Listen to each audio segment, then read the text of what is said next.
King's Chaos, episode 10, take 1. Action!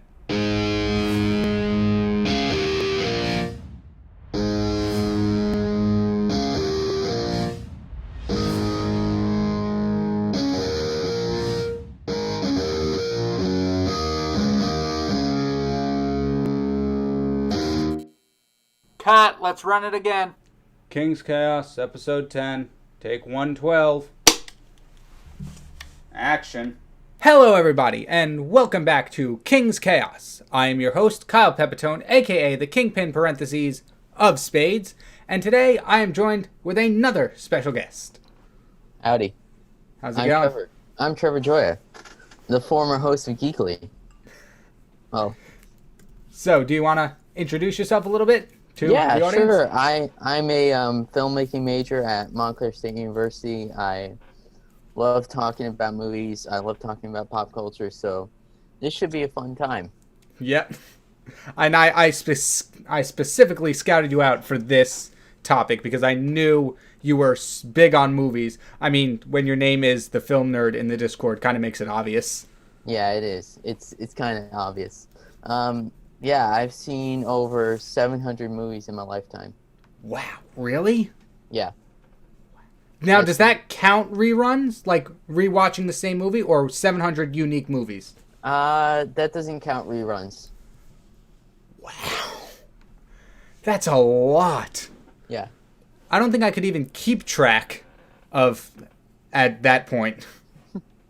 I did Letterboxd, so I kind of put it together and just said, okay, these are most of the movies that I remember watching. But some I don't remember watching. Right. That's still a very impressive number, though. Yeah. And if you haven't figured it out yet, today we are going to be talking about movies, movie theaters, and streaming services because, you know, in light of everything that's happened in 2020, movie theaters are something that's kind of up in the air. Yeah, kind of up in the air. It's very complicated, and I know so much about it because I keep up to date with it. Yeah. So I think we should start off since movie theaters are kind of reopening in some sense, not to their full capacity, but they're much more open than they were come like March. But that being said, in spite of all this, what was the last movie you were able to see in theaters? I actually saw a movie in October. Oh, really? I saw Tenet in October because my brain was almost getting to be the point that I needed to watch a movie. Yeah, I get that. Was it any good? Because I kind of wanted to see that, but I never got the chance. It was okay. It wasn't the best movie to watch, but it was still worth it to watch in IMAX. Understandable, yeah. Yeah. That's cool. For me, it's a toss-up between the two, because I know roughly the dates I saw both of them, and they were kind of around the same time. It was My Hero Academia, Heroes Rising, or Fantasy Island. And I really don't want to believe Fantasy Island was the last movie I saw in theaters, because I did not enjoy it that much. No, I could tell that movie was going to be bad. I could tell. I just... When you see enough movies like me, there's a reason why I avoid certain movies. Like that's true. I don't know. It seemed interesting, but then I found out it was a readaptation of a television show, and I'm like, okay, that my expectations are a lot lower now. Yeah, it was a really weird adaptation. I didn't watch it. The last movie I saw in theaters before the pre-Dark Times. Yeah. I saw Invisible Man. Oh, cool. Yeah, I saw that one not in theaters, though. It was a really good movie. I saw it in theaters on opening nights because I'm a Universal Monsters fan. Nice. I loved it, and if I have a coffee table book about Universal Monsters, I'm one of those kids. I have my posters laying on the wall. Yeah, I see them. That's a lot of cool. It's I see Indiana Jones, Winter Soldier. Is that? Yeah, Captain America: The Winter Soldier.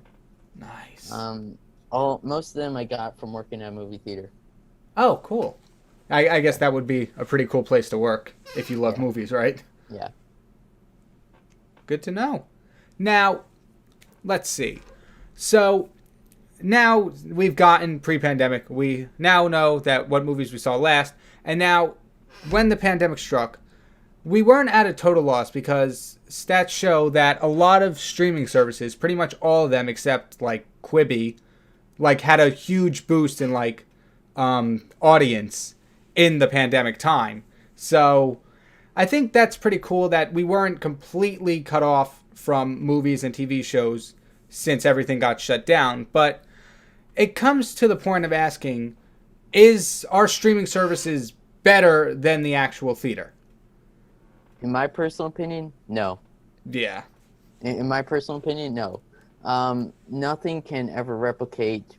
You can have the same replication of sitting in a movie theater when you have like a home theater and stuff, Right. but it's not the same feeling. Exactly. It's kind of like, for me, like sitting in a dark room and saying to myself, I want to watch this movie. Can't look at my phone, can't look at the time, can't look at this. Have zero distractions, just a window into another dimension. And that's how I say to people, like, movies are like that. I have a learning disability, and it's the one place where my brain just slows down to the point where I can actually watch a movie and actually clear my mind. Oh, I see what you're saying. That's actually a good point. I didn't think about like getting into it, like actually being transported into another world, like going to the theater and you're actually free of the temptation of distractions. Because like you're watching a streaming service, and I understand what you're saying, like, oh, my phone's right in front of me, I guess I'll just look at Instagram while the movie's playing, like one of the more boring parts of the movie. Yeah, like it's hard not to like want to drive focus away from like your screen. You're Right. watching something and you have to like, and you're looking at your phone and you're looking at this. A movie is like, turn off your cell phone, do this, you're into the experience. Exactly. It's just nothing can ever replace that. Like, That is true. sitting in a dark room, being surrounded by people and just being like, okay, this is a movie, this is my experience. Yeah. And it's kind of like a shared experience as well. Like everybody in that room is there to see the same thing. Yeah. Yeah. Like I've had so many experiences. I'll get into it a little bit later, but I have a lot of experiences with movies that will make you like be like, that's crazy. Because I'm a bit of a movie person too, but the only problem is I don't have enough time. Like, I don't make enough time for myself to, like, watch TV and movies. So I enjoy movies. I enjoy, like, all the special effects and stuff like that. I should as an animator or animation major. But I'm nowhere near the level you are, and I feel inferior now. It's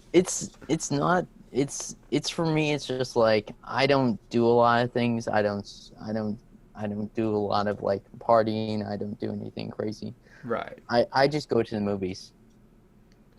I do schoolwork, go to the movies. That's it, and read. Honestly, I would almost say that's better than partying.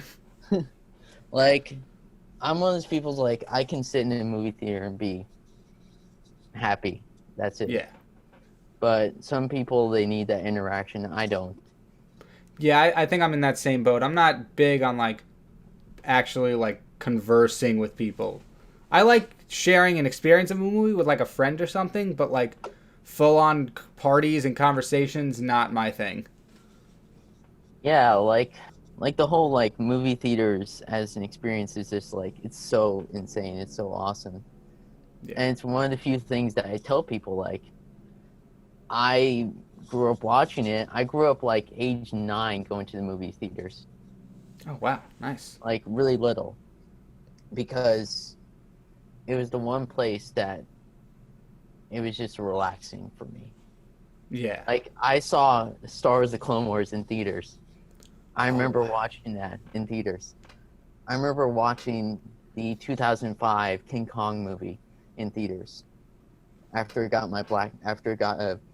a belt in Taekwondo, I went to go see King Kong in theaters.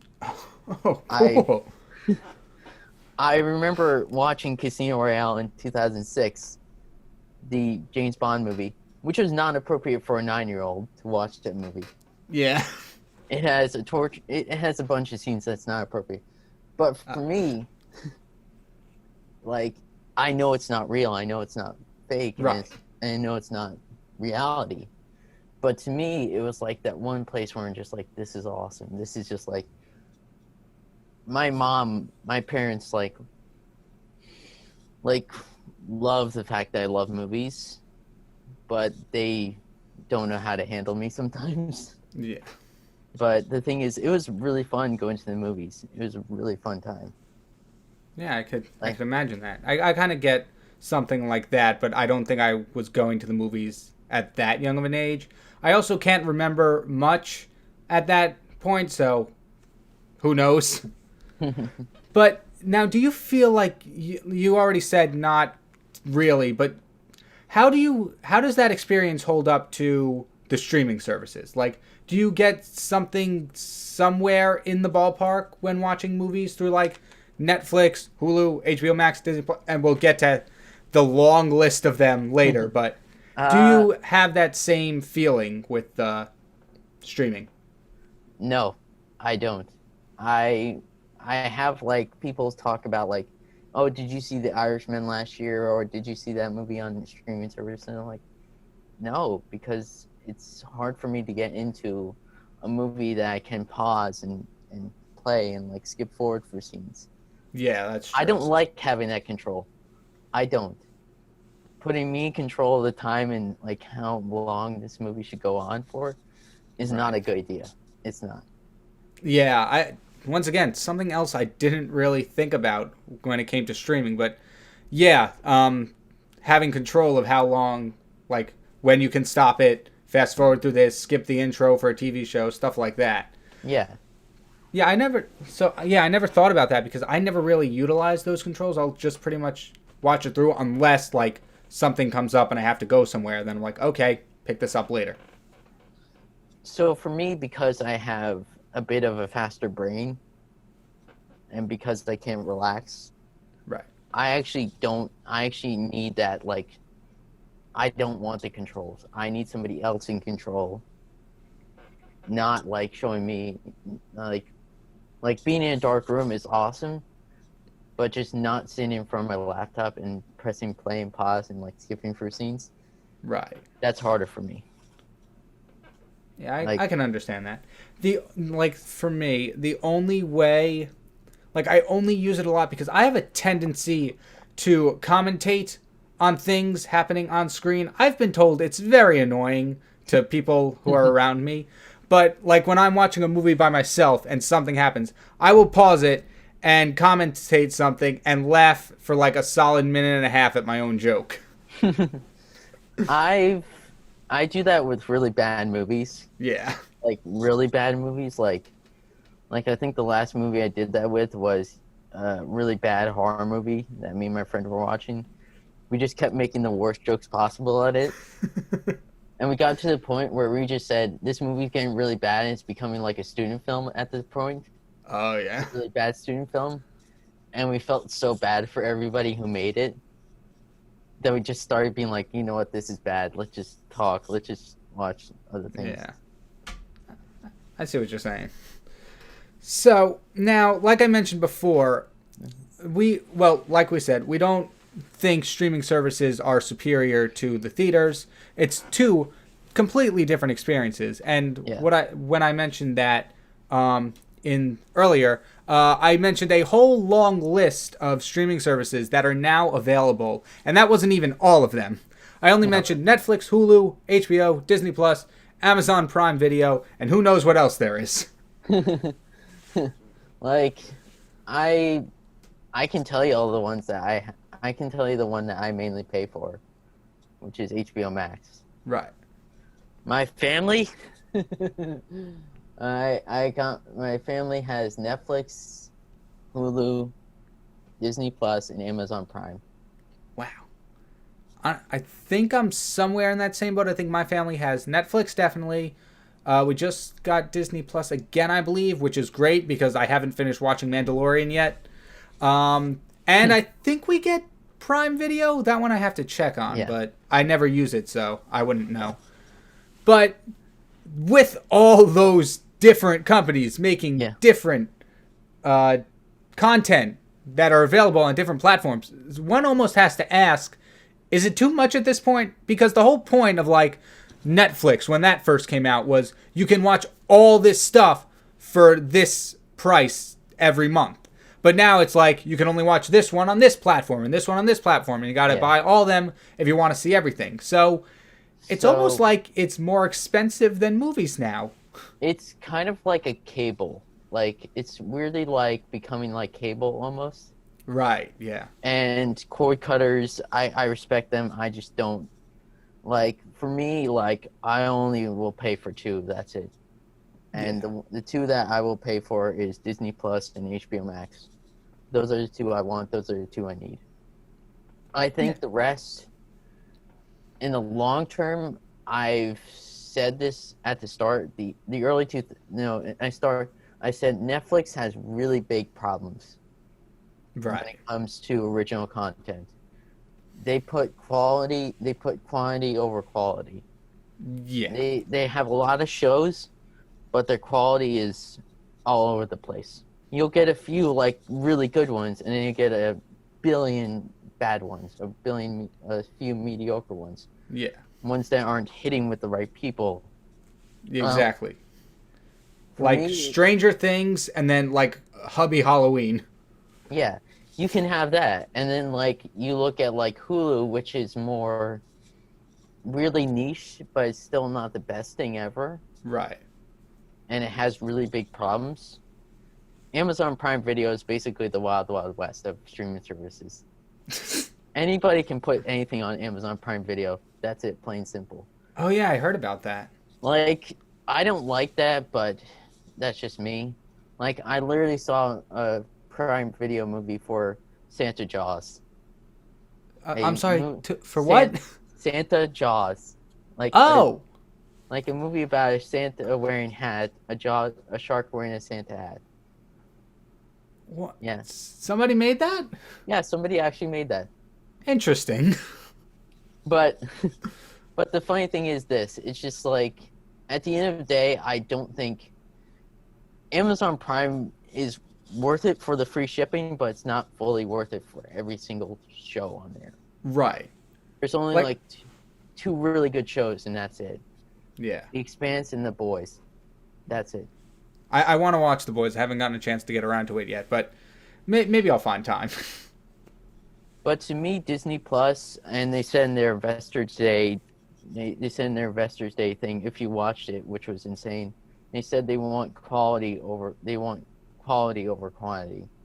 That's what Bob Iger said.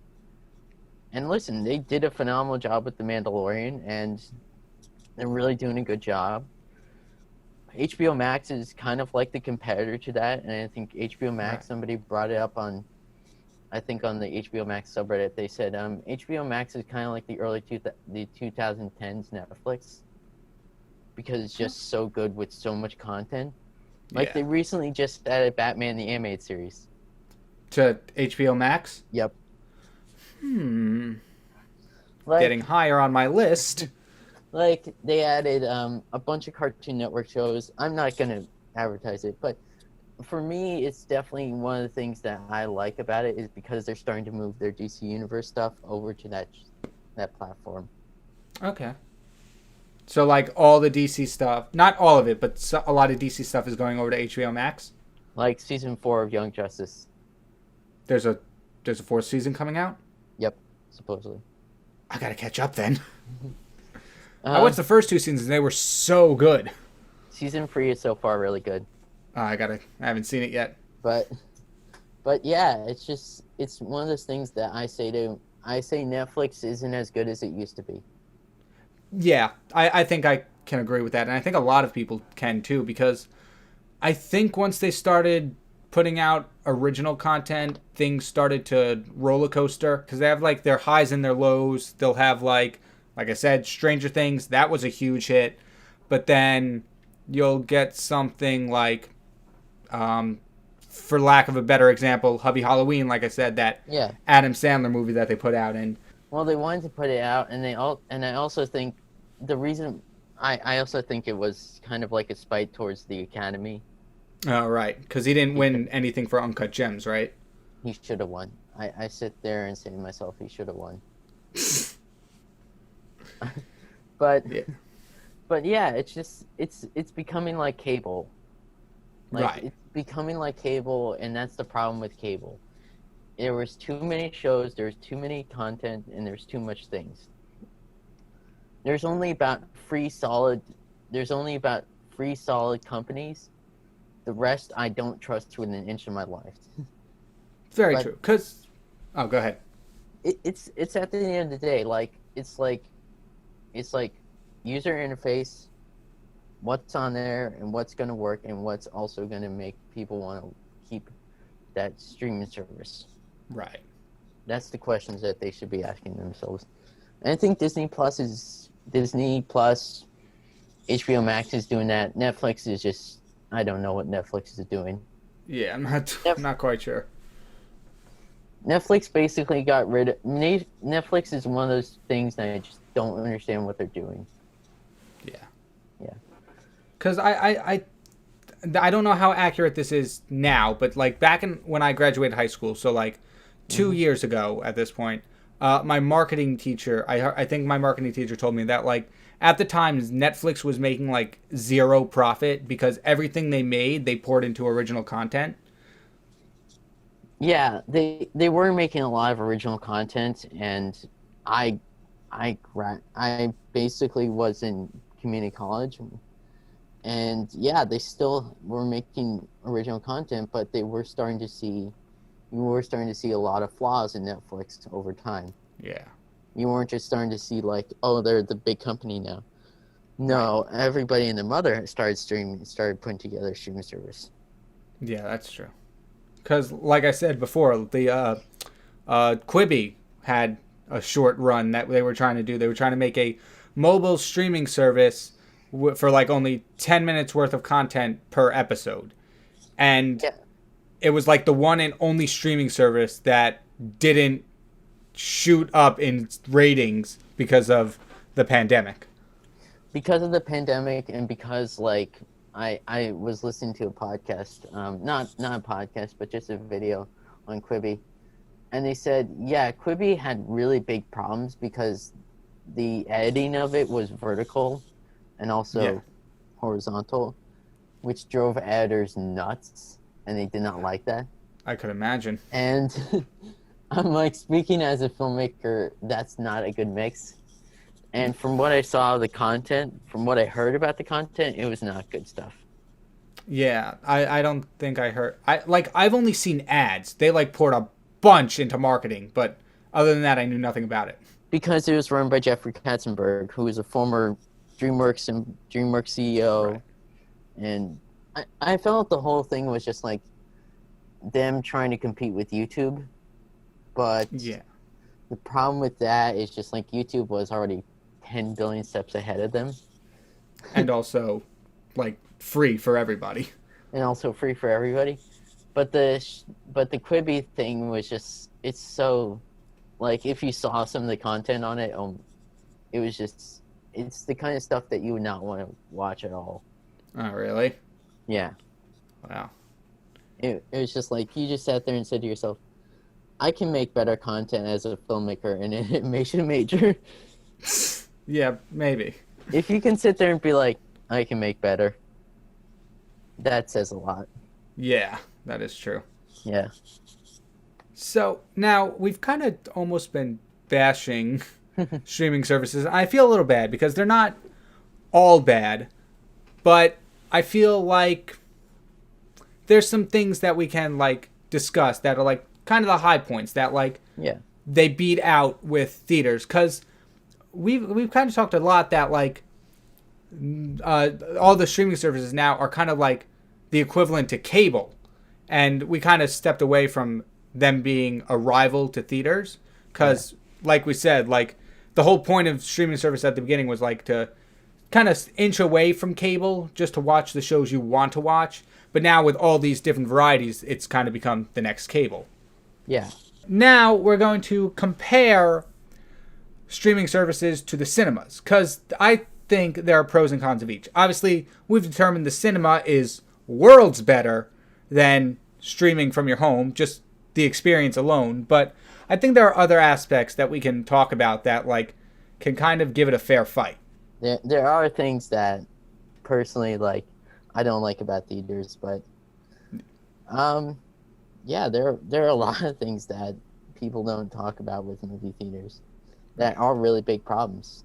So the first one I thought of, me being me, was you don't have to sneak snacks into the theaters. That was my big pro for streaming services. Like, I worked at a movie theater. They don't care if you sneak snacks in just as long as they don't see it. Yeah. They don't care. Like, they don't. That's good to know. Yeah. Like, it's more like if we see, like, you carrying a whole pizza into the movie theater, yes, we're going to stop you. But if you don't see it, then it's okay. But if we don't see it, we don't care. We don't. Like, we don't care if you sneak in a whole, like, barbecue snack or just a whole barbecue dinner. I don't care. As long as I don't see it, I don't care. But just clean up after yourselves. Yeah. That's it. I think that's fair. But then on the other hand, with the movie theater snacks that everyone is like, oh, they're so overpriced. What are your thoughts on those? That actually goes to the movie theaters. The reason why cost of popcorn are so high and people complain about it is because of the cost of of running a theater is really expensive. That's and true. There's no easy way around it. There's no way to say like, oh yeah, it's nice to have like, it'd be nice to have 5 cent and nice to have like $1 popcorn, but we don't live in that type of economy. We don't, unfortunately. Right. Because a lot of like the ticket sales go more to like the studios and stuff, right? Yeah, the ticket sales go more for the studios and go to the companies that made the movie. Right. And there's no sense of like trickle down economics where the ticket sales go to the movie theaters. They sometimes have to make, even the independent theaters, they have to make their money in concessions. Right. So that's why people are like, oh, it's so ridiculous to buy tickets, buy popcorn. Yeah. I'm like, the tickets should be brought down. They should be. Yeah. But the popcorn, unfortunately, the concession prices are the concession prices for the theater. Right. Which, if you put it in that perspective, it's pretty reasonable.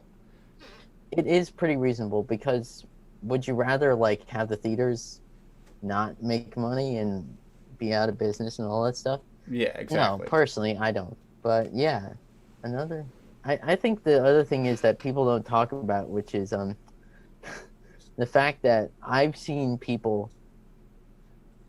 You don't have to you can get away with watching an R-rated movie and not being called out for it. Like, in let's say theaters or streaming? in streaming. Yeah. So like, I couldn't watch like, for a good example, I couldn't watch Terminator in theaters back in the day if I was like 16 or like younger than that. I couldn't do that. But the thing is, if I have a streaming service, I can watch Terminator. Very true. And not like be called out for it, and not have the feeling of I'm watching an R-rated movie. Yeah, true. Yeah, like what are your thoughts? On the R-rated stuff, I'm not too sure because I've never really been called out for it. I've never gone into movies not of the age. Most of the movies I watch to begin with are all PG-13. So I have actually sneaked into a movie once. Oh, really? Yeah, an R-rated movie. Oh, what movie was it? I think The Hangover Part 2. Oh, nice. Yeah, the theater people didn't care. It was like a local theater, so they didn't care. Yeah, that's fair. But yeah, like,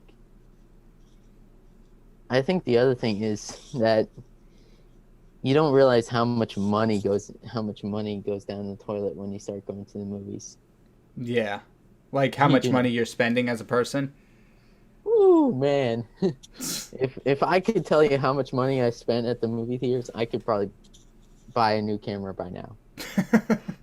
I could. Maybe. I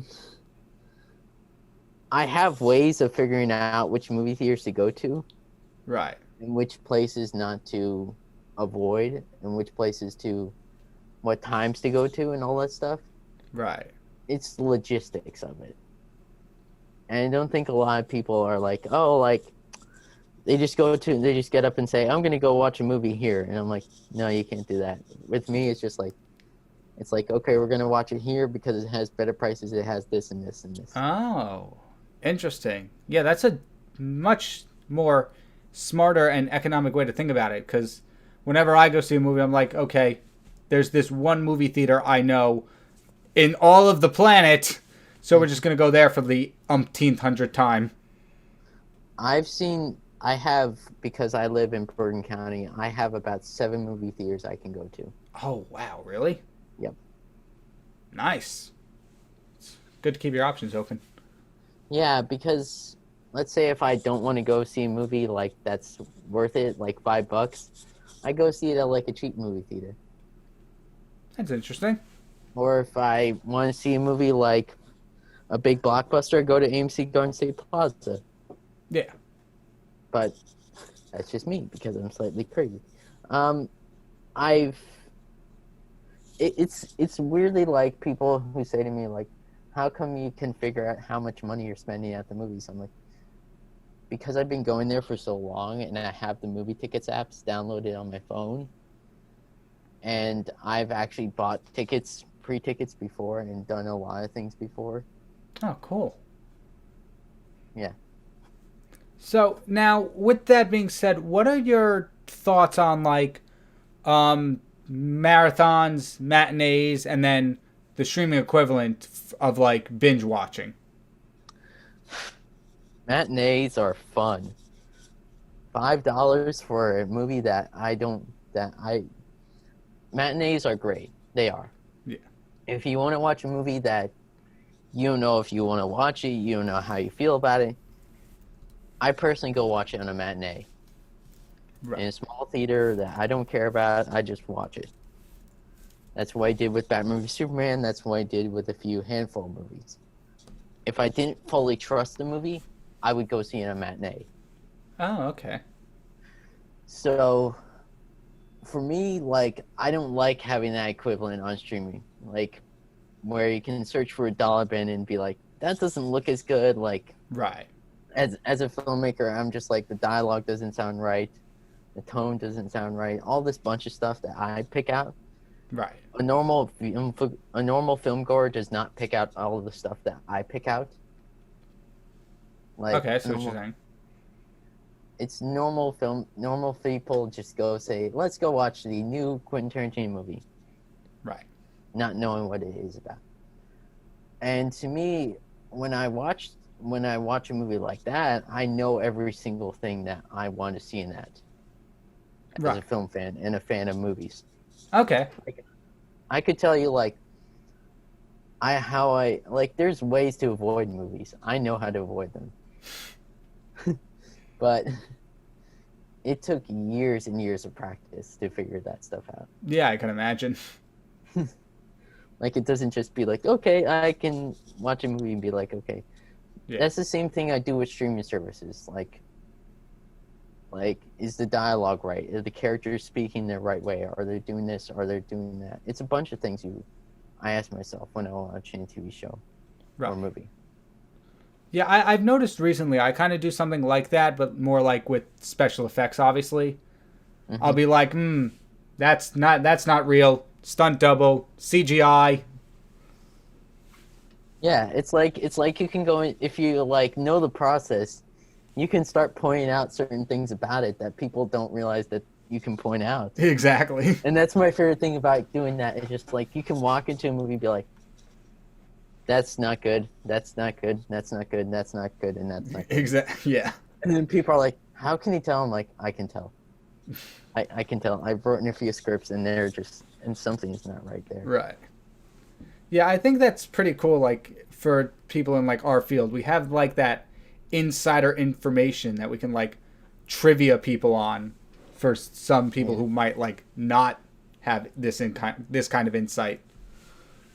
That's kind of what I do with friends and family. Yeah. They hate me about it. like my friends who really know me, they just say, Trevor, you know too many movies and you talk about movies all the time. Yeah. And like that's what I do. And then one of the like I've seen a few handful of movies with my former best friend, and we would just watch a movie and then rip into it or talk about it after the movie. When you have these like deeply philosophical conversations about the movies, and it get to the point where it'd be like, this movie is this, this, and this, and this, and this, and this. We would have like a whole film essay done by the time we're at home. Really? Like, in the car. We would have like a full like essay about like what we thought about the movie. We would have reviews. We would have like rants about certain moments. How we didn't like that scene. How we thought that scene was not good. It'd get into full moments where you just say to yourself, are we too much nerds to like not understand the fact that this is just a movie and not like Nah. and not like a real life thing? You're fine. We've done that before. We're just like, are we getting too nerdy? Like, I've really had a conversation with one of my friends where it became to the point that we started disagreeing on a certain point in the movie, Right. and we started yelling at each other, like actually yelling at each other. Really? On how intense, like we just didn't like how he thought one scene should have gone that way, and I said it should have gone this way. It went like that. Interesting. Like, that's what happens when you put two filmmakers in a room and they just start debating about a movie. It just turns into, eventually it turns into, like, one side is right, the other side's wrong. Yeah. That's like the one and only debate I would watch. Like, I've had so many good experiences with movies rather than streaming services because I've had a lot of good experiences with movies. Right. Yeah. Streaming services, yeah, I can like watch them, I can like sit them at home, but that's not the same thing. Yeah. It's almost like a not as good substitute. It's like, yeah, it's like there are pros to it. Like you can sit at home, you can wear what you want. You don't have to do this. You don't have to feel the need to like do a bunch of things. And it's just like streaming services have the really good points where there's a lot of good content on there. But there's also really good points about movie theaters, and there's also really good points about streaming service. But they're both, I kind of like, it's kind of like comparing. I said it to somebody about movies and streaming at home. I said it's comparing apples to oranges. Right. They're a fruit, but they're not the same fruit. Exactly. They can sound like they taste the same, but they're not the same. Right. Like, they have fully different experiences.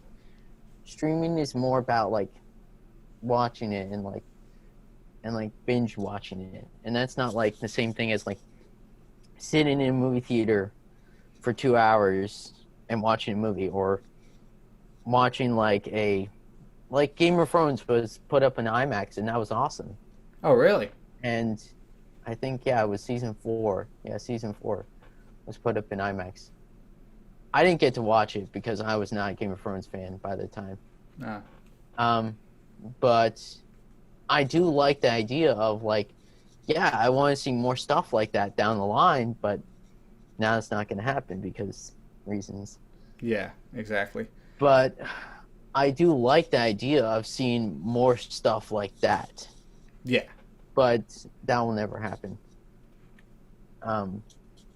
Personally, like one of the things that I like is, like, yeah, some of the streaming originals are really good. Right. Like, some of them are really good.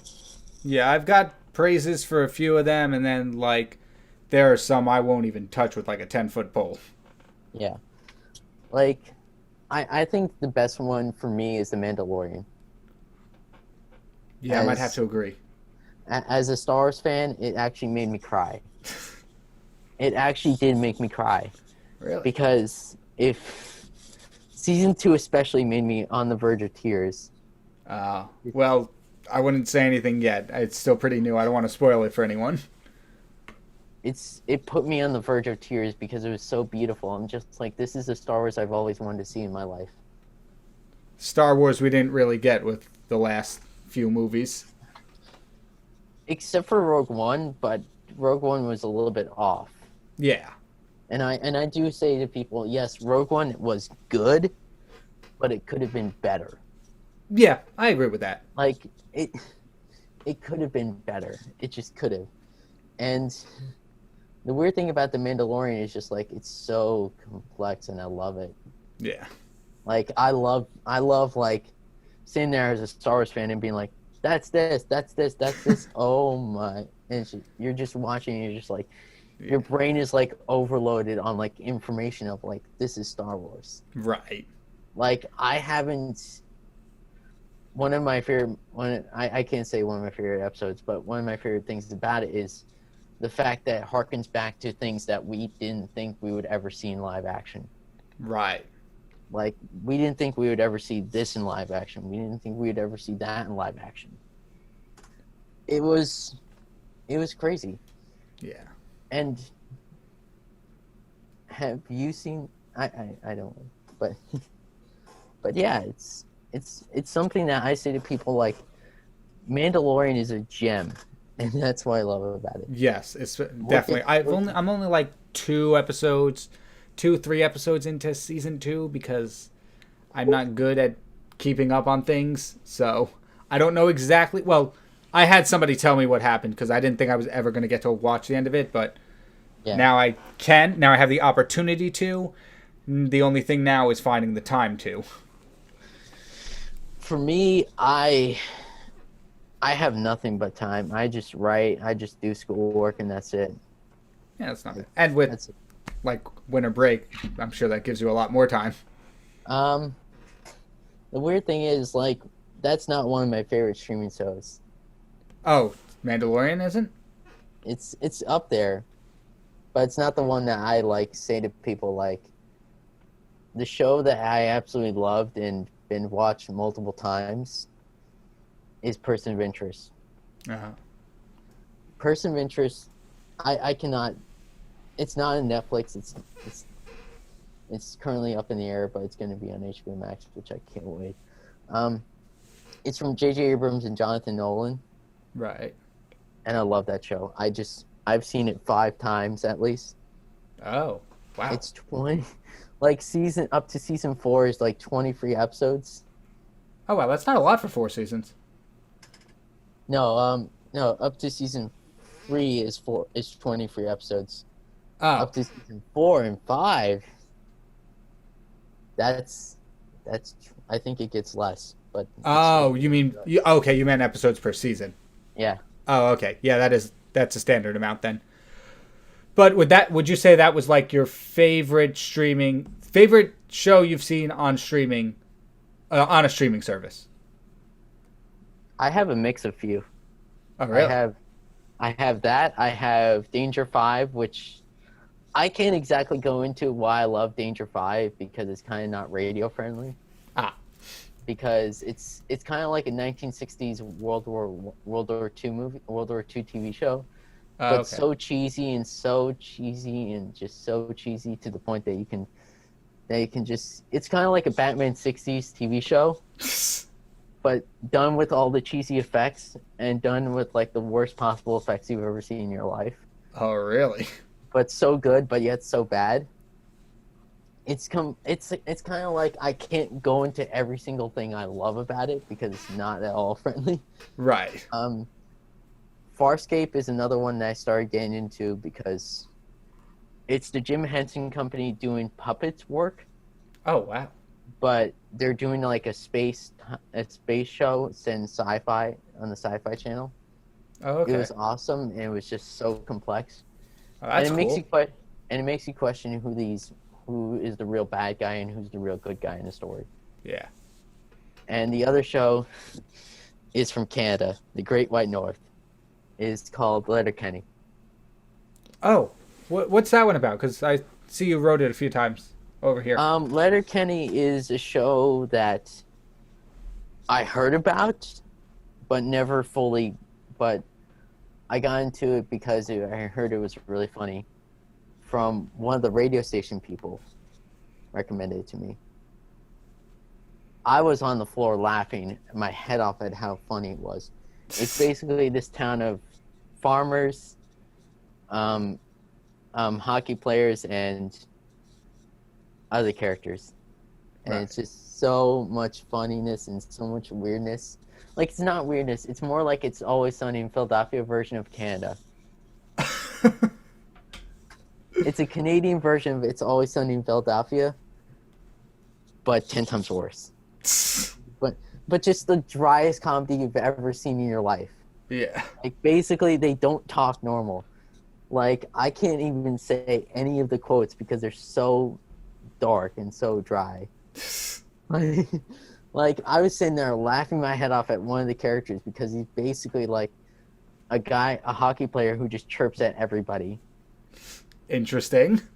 No, like, makes really good insults at people. Oh, that kind Like, of chirp. Got really good insults. Like, the kinds that will just deep wound you to the point that you'll be like, oh, it. Oof. you want to fight with him. Wow, that actually sounds very interesting. It's on Hulu, Okay. but yeah, like, I saw that you were watching The Flash. Yes, I missed the whole first season because I saw it. It was all posted all over billboards everywhere. I'm like, hey, that looks like a cool show. I should watch that. A year passes. I missed the first season. I'm like, and then I see it on Netflix. I'm like, you know what? Let's give this a shot. I watched the entire first season in 3 days, and then was caught up for season 2. I actually did watch it when it premiered. Oh, really? I really liked the first season. I really did, and I like season 2 because season 2 is awesome. Yeah. After that, oh my, it turns into a show that I just start hating. Yeah, it's teetering a bit in the later seasons. I'm still caught up, but The season that really frustrated me was season 4, I think. that was Thinker, right? Yeah, that's Yeah. the season where I just gave up on. That's fair. That season just said to me, you know what? This show is getting so not good. And I started questioning, like, my sanity after watching a certain episode. When I think like, I think I said to myself, I don't think that person should have powers. And that's all I'm gonna say. Yeah. You know exactly who I'm talking about. I said to myself, that person should not have powers in any sort of way, shape, or form. Yeah, I think I know who you're talking about.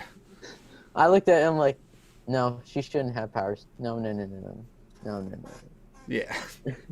But yeah, it's weird to be like, yeah, there's some good streaming stuff, but man, there's some stuff that will make you be like question your sanity by the end of it. Yeah, there's some stinkers out there. Like, I try to avoid the stinkers because I don't think I can stand them for like 1 second. Right. Because I'm one of the cynical filmmakers who's like, yeah, I can't sit for anything that's bad. I That's can, fair. but it's just hard. Yeah. But I think one of the cooler ones on Disney Plus, one of the weirder ones, one of the cool ones that I personally watched was the I think it was the Secret of Imagineering. Oh, I heard that's like that behind the scenes Oh yeah, of Disney one, right? yeah, that one's really good. Yeah, I definitely wanted to check that one out, but my excuse is always not enough time. It's a very lame excuse.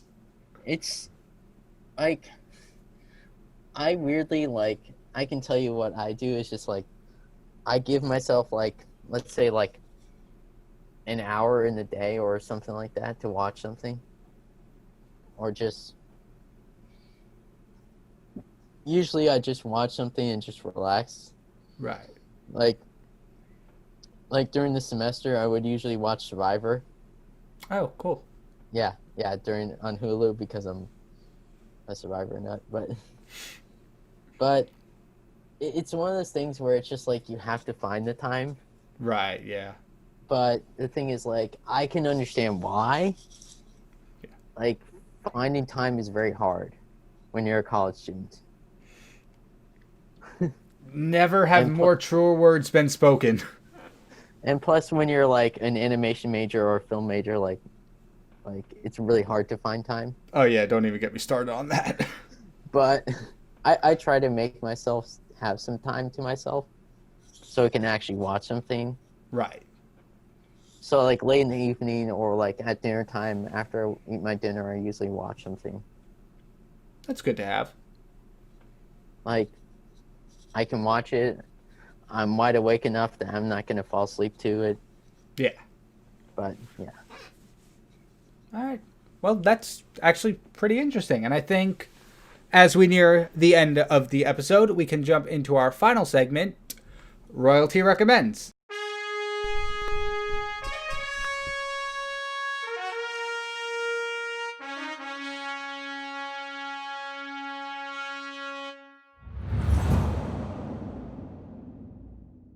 Welcome to Royalty Recommends, the end segment of the show where me and my guests both recommend one thing to our audience. And as always, the guest has first privilege. I would personally recommend Letterkenny. Because I think, for me, it's on Hulu.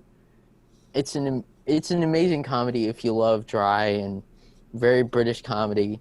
It's probably one of the most driest thing I've ever seen in my life.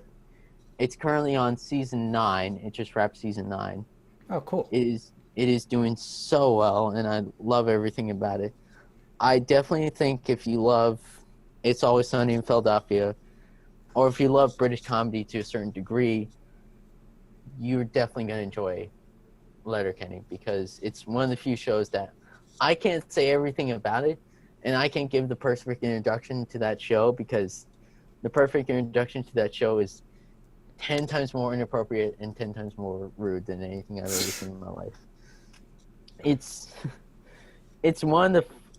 a really good show to get into.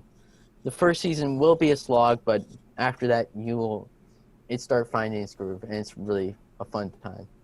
Interesting. And is that like Hulu exclusive, or it's something that broadcasts and then they put it on there? It's Hulu exclusive, but okay. it's quite honestly, it's worth it. I could imagine, yeah. Yeah.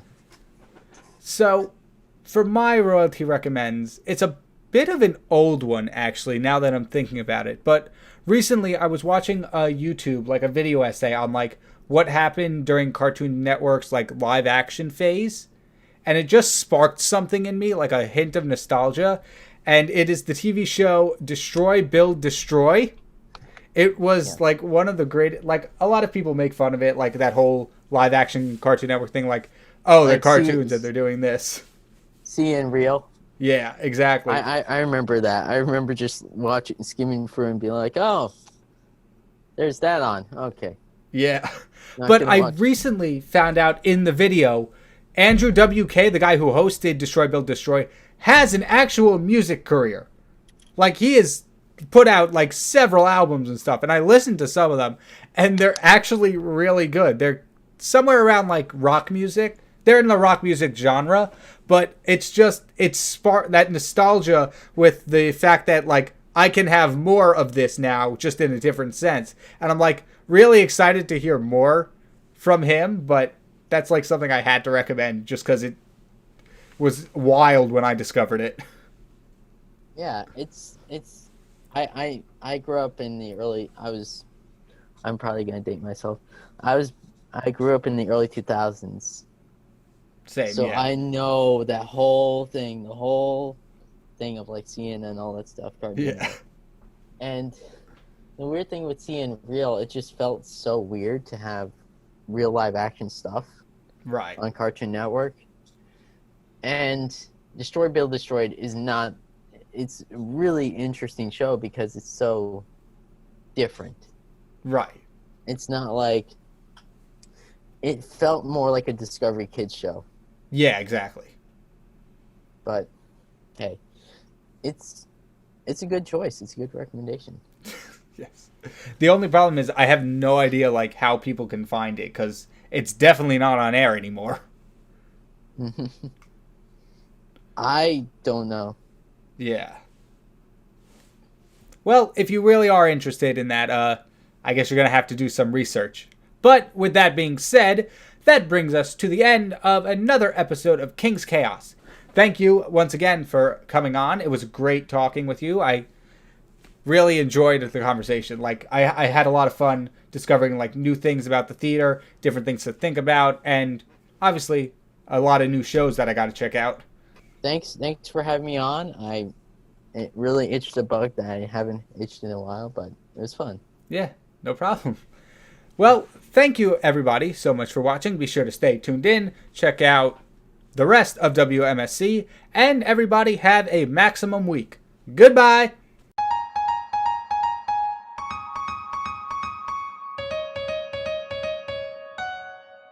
That's a wrap, people.